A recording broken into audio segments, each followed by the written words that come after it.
నేను కొంచెం నెయ్యి వేడి అన్నంలో వేస్తున్నా, అంటే టేస్ట్ కోసం. లేకుండాను చేసుకోవచ్చు, వేసుకొని చేసుకోవచ్చు, అది మన ఇష్టం. ఇప్పుడు ఈ పల్లీలు ఆల్రెడీ నేను సగం వేయించి ఉంచాను.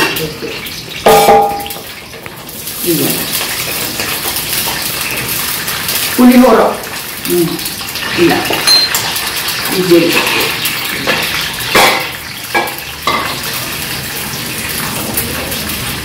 తాలింపుతాయి కొద్దిగా.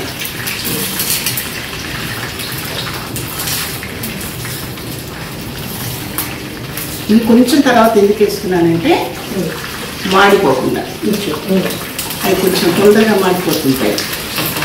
అందుకని ఈ పల్లీలు జీడిపప్పు వేసిన తర్వాత వేసుకోవచ్చు. ఈ పచ్చిమిర్చి ఇలా ఇలా కోసి పెట్టాం, అంటే తొందరగా వేగడం.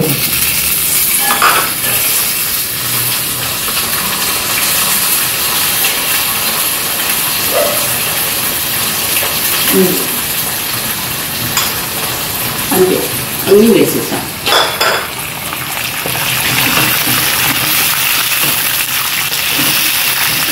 చాలా సింపుల్గా ఉందమ్మా పులిహోర, సింపుల్గా రుచిగా ఉంటుంది.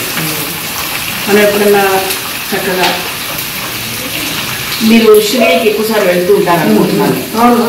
షిరిడీ వెళ్ళేటప్పుడు అక్కడ దిగగానే హోటల్కి ఏం వెళ్తాం అని అనుకుంటే చక్కగా పులిహోర చేసుకొని మనం తినచ్చు.